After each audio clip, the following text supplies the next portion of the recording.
I'm not really sure if people are gonna wanna spend the money for the third car or not, I don't know. I mean, again, I'm still trying to get a better feel for what people are gonna want in St. Clair and what need to be met. So I mean, that's kind of what our hope was, is once you started getting going at like building a couple base models, we can get people to get excited about it if they wanna get a third car garage or not, but they're gonna be at a minimum 2 car.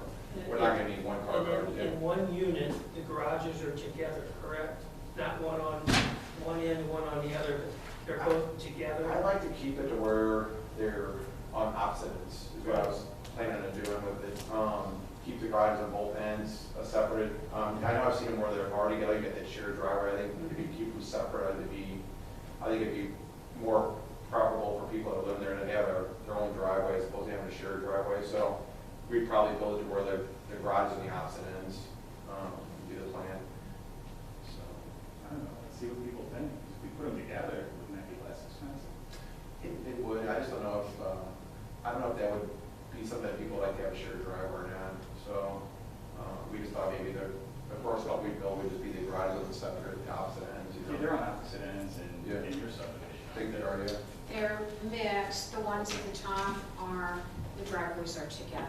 Yeah, sometimes with the grading. That just depends on the grade, grade, because okay. my neighbor's on a slab, but I have a walkout that's to the side.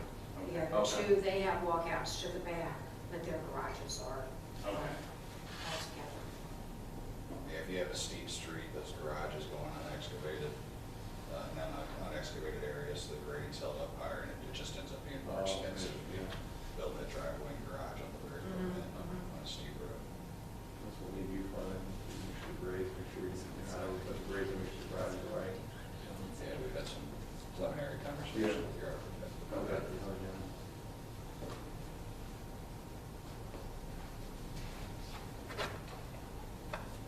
And it's not 55 and up, or it's, It's open to anybody. It's whoever wants them. Yeah.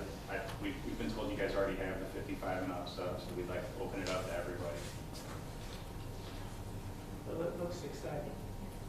Yeah, I mean, I'd love you guys to go by and look at Villa Ridge, because I think that'll pretty much be a good feel for what the houses will look like when you get, and feel free to walk with Joe, our superintendent. He'd be the guy that would, if we get approved, he'd be the one that would run this development, but, he's just a good superintendent. He can show you on any of the properties you guys want to look at, if you guys want to get a feel for what they're going to look like when they're done. On the inside. And the inside, yeah, we're gonna try to keep a lot of the same finishes. Could you give me that address? You have Rich? Yes, I can write it down for you. No, as developers, will you hold the HOA until all lots are sold, and then it will be turned over to homeowners? Is that what your Yes. plan is? We're gonna, and I can share with you guys the HOA that we had for Villa Ridge. Probably gonna be very similar HOA, but it's certainly guidelines that once it's all sold out, the homeowners take it over. Because, yeah, we don't wanna be involved in You the turn that into Craig. Yes, yeah, Okay. yeah, sure, I can see that, yeah. But I like to get your guys' opinions on it to make sure you guys like the way it's written. If there's anything you want to update or that you thought we should modify in the HOA, you know, or just make sure. Feedback. Yeah. This is the first time I've ever done an HOA was at Villa Ridge, so I'm kind of learning myself on kind of what's the proper way that people that live there would want to have their HOA guidelines made. You know, it was vetted by a lawyer and everything, but it's still be good to have you guys look through it to make sure there's anything different than St. Clair. You guys would say, you would think we should include on the HOA, get your opinion too on that. And if I remember correctly, you said you were going to build the streets to city code and then dedicate them to the city? Yeah, these are public Correct? streets. They're public streets. So that cost will be shared by the HOA. Correct. Yeah. Yeah, it'll be all done by it'll all be done by city standards, and then really the HOA is going to be paying for is going to be, you know, common grounds, you know, long-term common grounds, Lighting. maintaining, yeah. On if there's any- lawn care, snow removal. Sorry, yeah. So there'll be city streets, but you'll still take care of some of them? Yeah, for the HOA, yeah. And until the city, I think that's what we talked about last, until the HOA will actually take it over, you know, or not the HOA, but the city will take it over. I think, you know, it's going to be the HOA's department. You know, We take care of our own snow removal, our city streets, and we take care You of take your own, yeah. So, yeah, I don't know, like, it wasn't your guys' ordinances, I know like some ordinances, like in Sensitive Hills, they will take it over after a certain amount of period, you know? No, we don't. We take Yeah. care of driveways, I'm sorry. You do, right? Yeah, Yeah. to typically they'll take an escrow from you. Once all your inspections are done, they'll release a certain amount of your escrow and accept the streets. And then, I don't know what you guys will want to, 10% for 12 months or something. Make sure they don't get any big cracks or anything in them, and then you get your full escrow release. What about street lighting or any of that? Is there a plan for that? Ameren will have, yeah, so we'll submit this to Ameren. Ameren will have some kind of a lighting plan they'll put together. Once we go through all the plans and approvals, we'll have Ameren actually make a lighting plan with also their construction plan, how the lighting and electricity is going to be run to the houses. I'm not really sure how they do the space on lights. I think it's like every 200 foot or something like that, they put a street light, I believe. I don't know the exact space on that, but it'll be somewhere written in as whatever the code requires on that. I know Villa Ridge has got, I want to say they got like 6 or 8 street lights on that one, but it's all been designed by Ameren. You know, they space it exactly where they want the lights to go. That area that's owned by the city that has the lagoon, does the city own part of that property that you're on? So we originally had just cul-de-sac back a little bit further with 1 or 2 less lots, I think. And Jason had approached us with the Public Works Department, and we were leaving all this in common ground. There's an area back here that would be beneficial to the city possibly someday, where this giant hill is not. You wouldn't be able to expand the lagoon into it. So what we're showing on here, you can probably see it better on this. Right now, that line comes down like this. Right. Down here. So this area right here is what's currently on city property, and we've shown it's a 1-to-1 swap. It might be a little bit bigger because I squared it off, but expanding to where this goofy jog is in the city property, pushing that out here to make up for the. So that little rectangle behind the lagoon is property that you own? This right here is, but it would be platted over to the city when this part's accepted by South. So as part of tonight's proceedings, so obviously we've skipped past the R1, R2 question. The next question is that area that the city owns, there's going to be surveys and land title and everything else to transfer that. Yeah, so we've done a survey already on the overall property, and that, because it completely surrounded the city property, we included that in the survey. We didn't find any monumentation for that city property out there, but as part of our boundary survey, since it's a boundary with Sal's property, we'll be setting those corners off there based off of records. But then, yeah, there will be another plat that changes this part. That's a re-subdivision plat, and basically that'll change this, hand it over from city to Sal, and then this vice versa. And that'll have to go through the title company. And who will be responsible for all those fees for that land swap? I believe Sal was assuming that, I don't speak for him, but that would be my Yeah, understanding. I didn't get all the details of those costs, but I didn't think it's a little major on my taking for that. You know, I haven't talked to Jason about all the details of that yet. So what plat are we approving tonight? Well, this is a preliminary plat. Okay. So we'll come back with a record plat that creates, these first few lots for them to see how the rest racks out. And whenever we get back to this part, that'll have to be dealt with. So as part of That'll be an actual final. Part of what you're asking the board to approve with that preliminary plat is the assumption that you'll be building on what is owned by the city of St. Clair. Yeah, that is shown on this preliminary plat. If down the road you guys decide that's something you're not interested in, we can adjust back to the way we have it. It's not a problem. It's just, it was an idea that Jason floated. It worked. It sounded like it worked for everybody, so we incorporated it into this plat.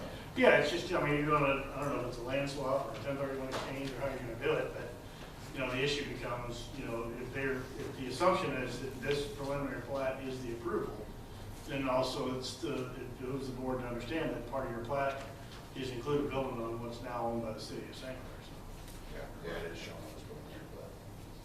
So, I mean, obviously, the board needs to be aware of that. This preliminary plat currently does encroach on city property. Yes, this corner right here, and then this corner right here is the exchange ground. Mr. Lopez, could we do the rezoning, just the rezoning? Or could we do the rezoning in the preliminary plat pending the transfer of the land? Well, what do you think? Well, here's what we have. I mean, if you're generally inclined to do this swap, the way it's gonna happen is it's gonna happen just the way he said. It's gonna happen on a re-subdivision plan. To do that, it's gonna take an ordinance of the city authorizing the re-subdivision plan, and then authorizing the mayor. The mayor will sign a quitclaim deed for the, whatever those two little lots are, that'll show on their re-subdivision plan to them, and they will do a quitclaim deed to the city of this piece that's over here, and that's how it will be effectuated. So, you know, it would show, the rezoning is one, preliminary plat is just a concept, you conceptually fine with what they're doing. They're gonna have to come back with a final plat, and then if they're gonna want, they're not, no title company or no bank's gonna hold the money, they're building on encroached property. So they're gonna have to have that done, and if you're inclined to do it, then it would be done with a re-subdivision plat when they get to that point.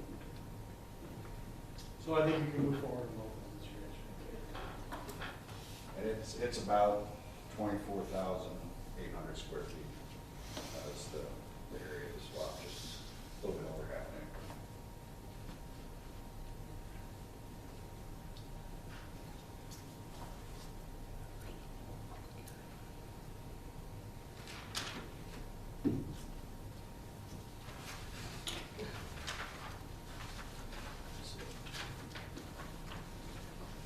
How was this the rezoning? Was there any questions about the rezoning or the preliminary plat? Thank you, gentlemen. Thank you.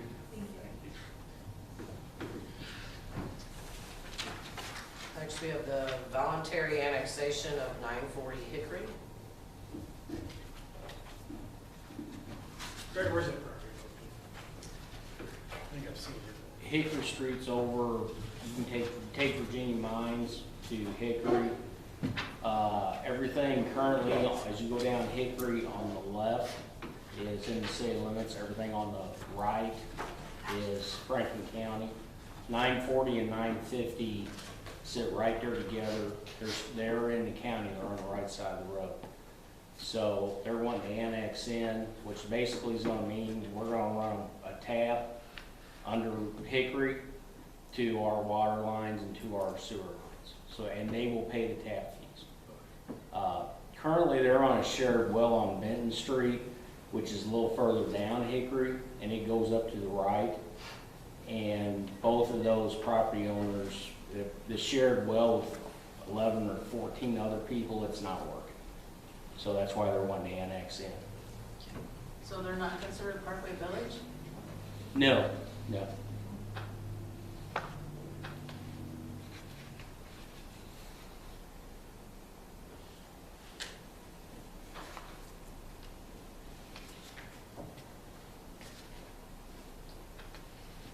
Any questions about, any other questions about the voluntary annexation of 940 or 950 Hickory?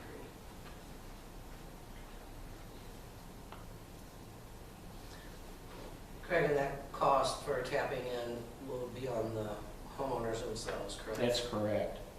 And I can't really give you an amount yet. It's based on the diameter of the pipe that they're gonna do the tap with. Rough estimate's probably $250 to $300, and that will be their cost.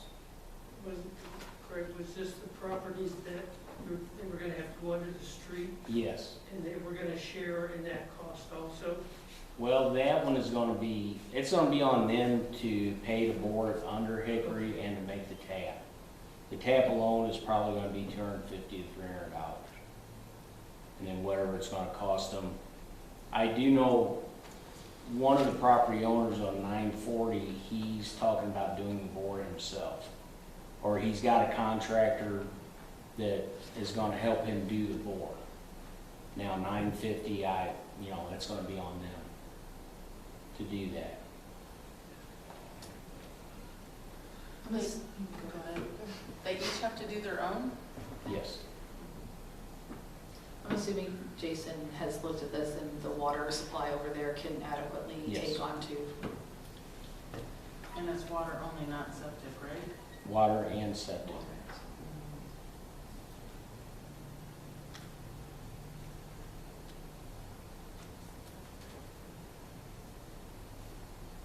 Are there any other questions from 940, 950? And the next one is the Article off there, correct? Yeah, the Neff Road down to Curtis Lane was so that we could bring the two St. Clair city-owned properties into the city limits. But without that, those two properties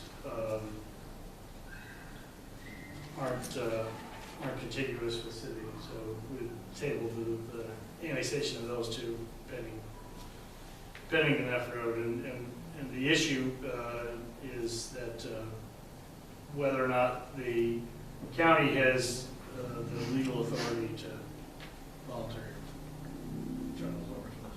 Right. Yeah, so that'll be tabled for further review. So all three of those items are tabled. Oh, the last three. The last three.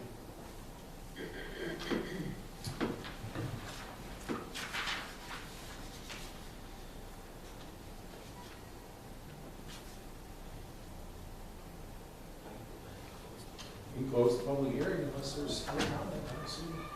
Are there any other questions regarding this public hearing?